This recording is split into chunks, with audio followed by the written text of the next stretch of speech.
বালি পাচার, কয়লা পাচার আর এবার প্রাণী পাচারের অভিযোগে সরব হলেন বিকাশ রঞ্জন ভট্টাচার্য। বাংলায় রাতারাতি আলিপুর চিড়িয়াখানা থেকে উধাও প্রাণী। বালি কয়লা পাচারের অভিযোগে বারংবার উঠেছে এই রাজ্যে, আর এবার পশু পাচারের অভিযোগে চড়া সুর কলকাতা হাইকোর্টের বিশিষ্ট আইনজীবী বিকাশ রঞ্জন ভট্টাচার্যের। বিতর্কে আলিপুর চিড়িয়াখানা, জল গড়িয়ে এবার কলকাতা হাইকোর্ট পর্যন্ত জনস্বার্থে মামলা স্বেচ্ছাসেবী সংস্থার। চিড়িয়াখানা কর্তৃপক্ষের দাবি গণনায় ভুল হয়েছে। স্যার, আলিপুর চিড়িয়াখানা থেকে রহস্যজনকভাবে পশু পাখি উধাও হয়ে যাওয়ার কোনো ব্যাখ্যা কর্তৃপক্ষ এখনো পর্যন্ত দিতে পারেনি।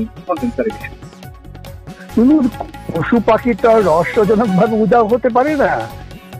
এটা একটা পরিকল্পিত ভাবে উধাও করানো হয়েছে। কার স্বার্থে করানো হয়েছে, কারা করেছেন, কত টাকার লেনদেন হয়েছে, এই বিষয়ে একটা তদন্ত হওয়া দরকার, এবং সেই তদন্ত এই রাজ্য পুলিশ করতে পারে বলে আমার মনে হয় না।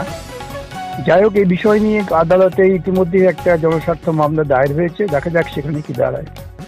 মহালয়া চ্যাটার্জি, তিনি আলিপুর থানায় একটি অভিযোগ দায়ের করেছেন। আদৌ কি এই অভিযোগের ভিত্তিতে কোনো সুরাহা হবে স্যার? আমরা জানি মহালয়া দেবী তিনি আমাদের সঙ্গে পরামর্শ করেছেন, তিনি অভিযোগ দায়ের করেছেন, জনস্বার্থ মামলাও করা হবে। পশু পাখি নিজেরা এরকম হাঁটি হাঁটি পাপা করে চলে যেতে পারে না। একসময় চিড়িয়াখানার কর্তৃপক্ষের চেয়ারম্যান ছিলাম আমি, বহুদিন সেই কমিটির মেম্বার ছিলাম। আমরা জানি অত সহজে ওখান থেকে কোনো জন্তু পালিয়ে যায় না। কর্তৃপক্ষের সঙ্গে যদি রাজ্য সরকারের কোনো গোপন আতাতের মাধ্যমে না হয় তাহলে এটা হতে পারে না। স্যার, এই রাজ্যে সরকারি এত বন্ধ ব্যবস্থা রয়েছে, প্রাণী চিকিৎসকরা রয়েছেন, সব ব্যবস্থা থাকা সত্ত্বেও আলিপুর থেকে 51টি প্রাণীকে কেন 2300 কিলোমিটার দূরে স্থানান্তর করা হলো, তাও একটা বেসরকারি চিড়িয়াখানায় পাঠানো হয়েছে, এমনটাই দাবি করছেন। যদি স্থানান্তর করা হয়ে থাকে তাহলে সম্পূর্ণ বেআইনি, এবং এর পেছনে এক গোপন টাকার লেনদেনের ব্যাপার আছে বলে আমাদের আশঙ্কা। স্যার, এটা নিয়ে দাবি করছেন মহালয়া দেবী, তিনি কিন্তু সুষ্ঠু বিচার বা এটা সুষ্ঠু তদন্তের জন্য প্রশাসনের কাছে দাবি রেখেছেন। তিনি দাবি রেখেছেন সঙ্গত কারণে, যে কোনো সুস্থ নাগরিক এই দাবি রাখবেন, কিন্তু এই রাজ্যের প্রশাসন তদন্ত করবেন কিনা তা নিয়ে আমার মনে আশঙ্কা আছে। স্যার, লাস্ট পর্যন্ত এই রাজ্যে এখন চিড়িয়াখানার পশু পাখি উধাও হয়ে যাচ্ছে। এখন মানে কোন জায়গাতে চলে এসছে এখন এই রাজ্যের মানে শাসন ব্যবস্থা?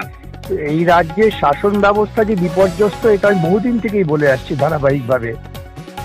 বহু যারা বুঝতে চাননি বা বুঝতে চান না তাদের কথা আলাদা, কিন্তু সকলেই জানেন যারা সাধারণ জীবনযাপন করেন যে এই রাজ্যে প্রশাসন ব্যবস্থা বলে কিছু নেই।